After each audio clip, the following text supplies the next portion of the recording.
G'day, Tragic here, and welcome to the next turn of Arkham Horror. We had a pretty nasty turn last turn. Well, not a nasty turn, but not the kind of turn we really wanted. So, we're in a bit of a pickle. I think we'll just get straight into it though. I won't go through the details of it. For starters, we're going to spend 2 tokens to stop the drawing of the dust card.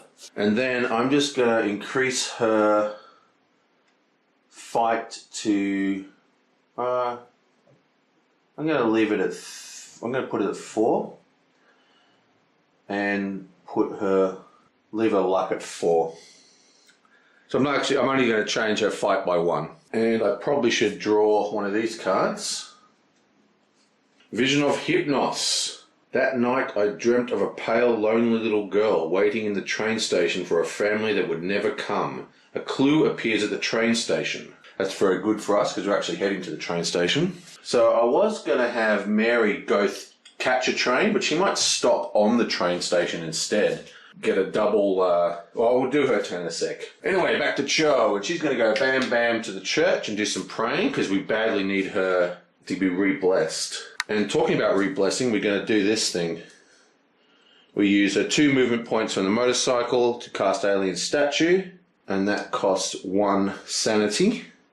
And we get to roll 1 die. Now, she is no longer blessed, so this could make or break the game because, you know, if she doesn't get these clues, she's going to draw a dust card next turn, and that could be a real issue.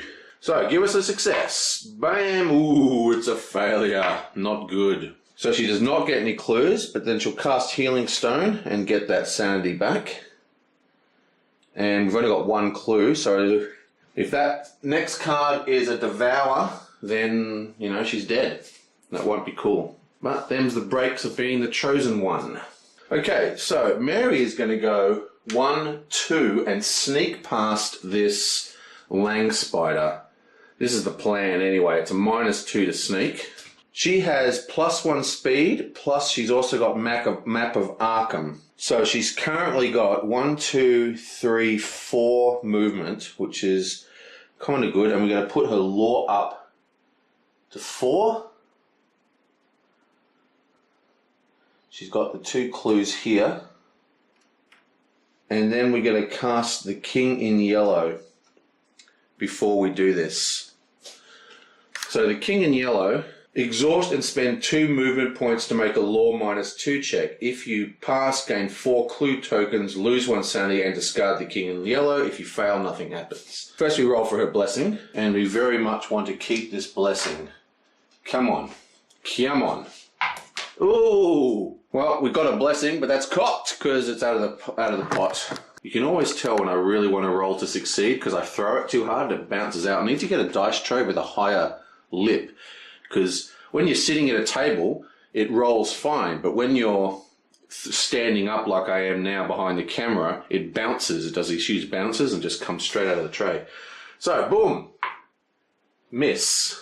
Okay, so nothing happens. Oh, that was rolling for the blessing. That's good. Now we're going to roll for the King in Yellow, which was a law -2 check. Remember, we put her law up to 4, so she now has 2 dice, and we want 1 success. Yeah, bam, and we get a success. So she goes down 1 sanity and gains 4 clues, and then this is discarded. To the void, horrible play. And now we need to repeat that roll for her sneak. So remember, her sneak is at 3 actually, so we only have 1 dice. And the Lang Spider is a -2 from her 3 sneak. So I was going to put her sneak up to 4, but I wanted to cast King in Yellow. I didn't really need to do King in Yellow this turn, to be honest. Okay, let's do it. Oh, damn it! Another success rolled outside of the bucket. Come on. These are important rolls. Boing! Yes! Success. Okay, so she successfully gets past the webbing and all the little crawly critters that are the Lang Spider of awesomely scariness. And she gets a clue for doing so. So she just got 5 clues, so she's ready to close another gate. Excellente. So this guy, he's got 1, 2, 3, 4. So that is 1, 2, 3, 4 to the Historical Society. We're gonna use his 1 focus to move him down to 2 speed. No, he can't. He needs 4, doesn't he?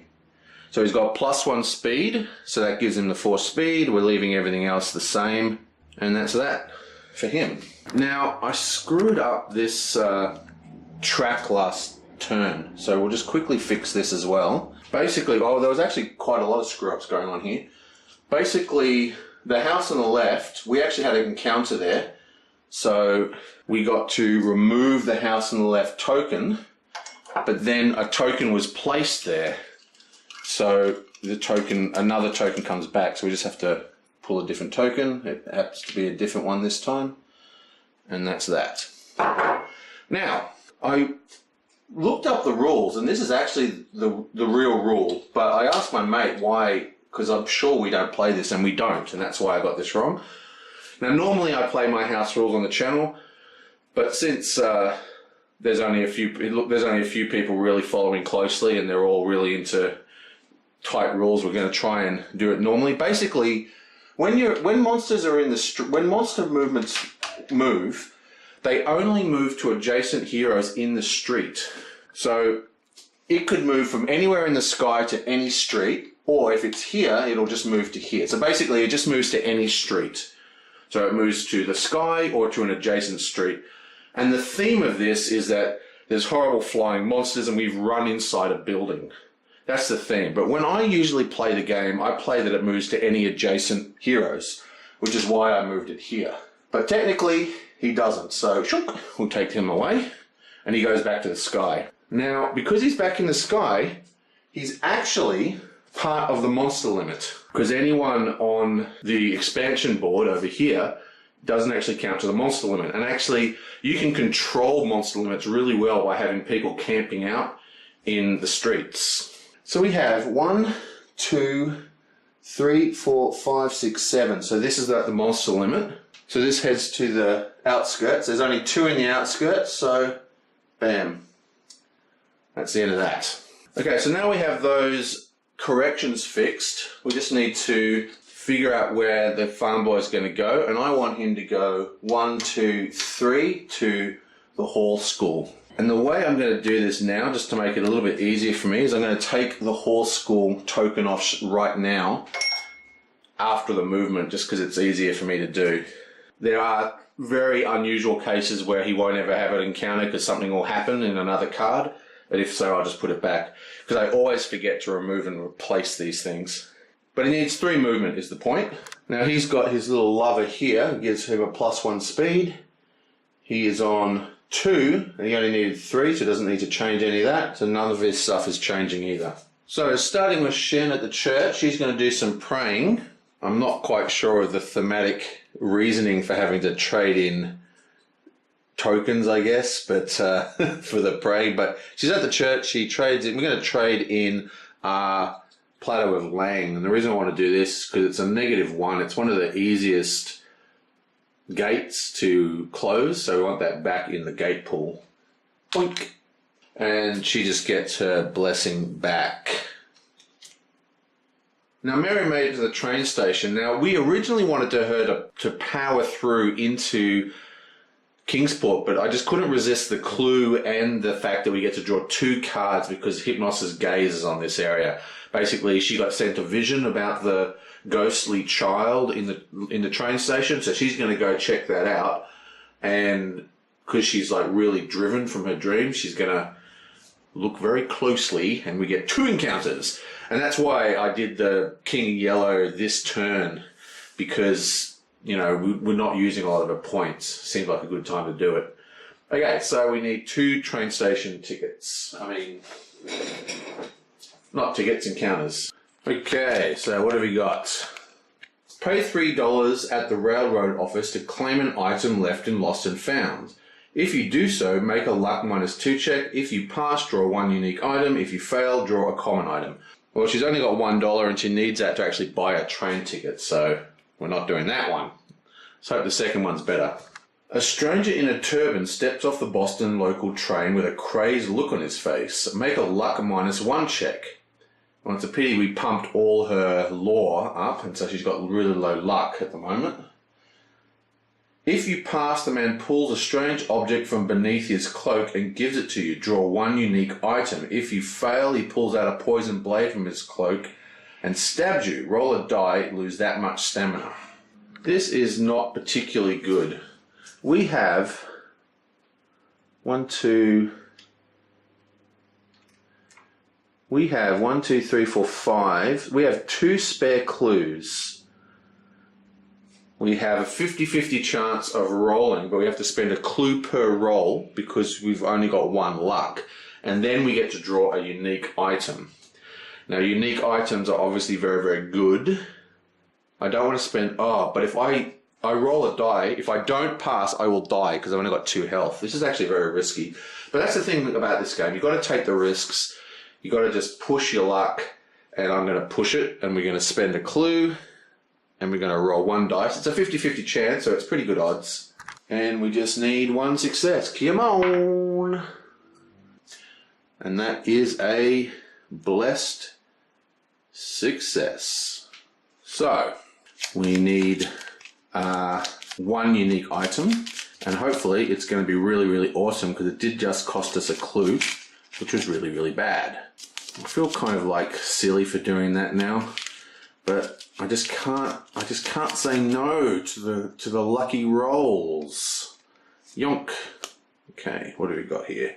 Another tome. Livre d'Ion. Don't know what that means. Tome. Movement. Discard and spend 2 movement points to make a lore -2 check. If you pass, search the spell deck for a spell of your choice. Oh, absolutely excellent. And take it. Then discard the tome to lose 2 sanity. If you fail, nothing happens. Fantastic. There you go, another tome for her. I wish I was playing... We got so many tomes this game. I wish I was playing with that character that gets bonuses per tome. But that's fantastic because we can use that to take that gate card, which allows you to leave the other world on the first turn. And it's one of the best spells in the game. And it's really, really handy for the end game. Excellent. Now, Warwick is at the Historical Society, and this will actually complete his quest as well. So we're going to get to draw a second unique item. He really needs a weapon. When you arrive, you discover that the members of the society are on a monthly outgoing to Independence Square. The janitor, who's heading there shortly, offers to give you a lift. You may move to Independence Square and draw 2 cards encountering one of your choice and discarding the other. Okay, so... Unfortunately, this would actually, this is interesting. This is after his encounter phase, so I guess technically he wouldn't actually get sucked through this gate, would he? Because you get sucked through the gate. If the gate opens on top of you, you get sucked through. Otherwise, during the encounter phase, if you're standing on a date, you get sucked through, and then during the otherworld phase, you then have the otherworld encounter. So I'm thinking he wouldn't actually go there, but I wouldn't get the bonus, and he hasn't got the clues. He's only got 3 clues. Well, he'll have 4 clues. So it's a real shame. If we did this a little bit differently, he could have gone straight there, fought this monster, got sucked in next turn, and started working on closing that gate. But I think we're actually going to say no to this because it's a May effect and just not do it. But more importantly, we've been to the library, the graveyard, and the Historical Society in order, so we have completed this quest. Okay, so we've done all our research. Draw 1 unique item, gain 1 clue, and take $2. So he gets a clue, he gets $2, and we get to draw another unique item. And what we really want here is a weapon. I don't care what we get, I just want something beefy and reusable. So no powders, nothing like that. We just want a good sword, preferably that sword that gives you health and sanity back. That'd be nice. Okay, what you got for us? Come on, weapon. Come on, weapon. Damn it. Okay, so we got the lamp, which is actually a very good card because it is a 5 combat. I don't know why. I thought the lamp was something else. Anyway, whatever. +5 combat. It's exactly what we wanted. Excellent. And it's magical, so he doesn't have to worry about resistance. And finally, we have Hall School with the farm boy. Now, he's had a pretty good time. He's been hanging out in... We really want him to leave Kingsport, I think, because I'm worried about the terror level. I don't think it's going to matter, actually. Maybe. Because he's got so much money, we really should be using him. He's got like 10 gold or something, so we should be using him to, dig for elder signs. One of the students had received a letter from her home in Dunwich. She's very concerned about the events that are being described. Gain 1 clue token for each Dunwich horror token on the board. Okay, this one doesn't help us. So we're going to redraw. Let's grab it from the top. The students seem all too eager to tell you rumours and ghost stories. Make a law -1 check to discern the usefulness from the hyperbole. If you pass, gain 1 clue token. If you fail, you are delayed by the excess of dubious information. Okay, so he's got a law of 0, so he's automatically going to fail this. Now, I don't want him to be delayed. Well, maybe I don't care. Let's see, he's at the Hall School. And there is not another token for the Horse School, but there's no fear of the rift track filling up, so I'm not really too worried about this. I think I'm actually just gonna, I'm just gonna let this go and let him keep his clue. So he's gonna automatically fail that. So no need for those dice. So I really screwed up this guy's turn. Basically, he didn't have this clue right, and he didn't have this. But what I should have done is I should have used that card to take him from the Historical Society, put him down here. He could then fight this guy next turn and kill him, which would be really easy because it's only +1 to make him a 5, a 5 dice to kill him, even before we knew he had the weapon. So he has 4 fights, so that's +1, 5 fights. So even before we knew he had this weapon, we knew we were getting that clue. It'd be easy to kill him, very high odds to roll a success off 5 dice. And we've got 1, 2, 3, 4 clues, including the 2 monster trophies. We could have got sucked through here the next turn and started working on closing that last gate. And that's like the last gate we need to close pretty much. There's 2 gates, but I've got a plan for the other one. But I don't think we can really do it because we've already revealed... I guess technically I could do it. Wouldn't change much. No, I'm not going to do it because I feel bad because I know that I've got this super duper weapon. Maybe because it's such an easy monster to kill, it won't matter. I don't know, but I didn't think of it at the time. Let's move on. Damn it! Okay, so let's grab the next Mythios Cardios. We have the Witch House. So, we get another one of these. Close my eyes. Yeah, bam. That's a portal to Yoggoth. We get a monster, but it goes straight to the outskirts. And I believe that is 4. 1, 2, 3, 4. This guy is delayed. We have a moon, a white moon. Boom, boom, boom. Okay.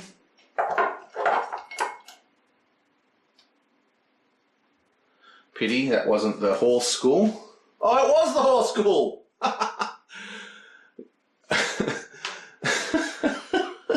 I should go to Vegas. Another Doom. And we get another clue token on this horrid environment card that could completely wreck us. We will have to deal with this grug though.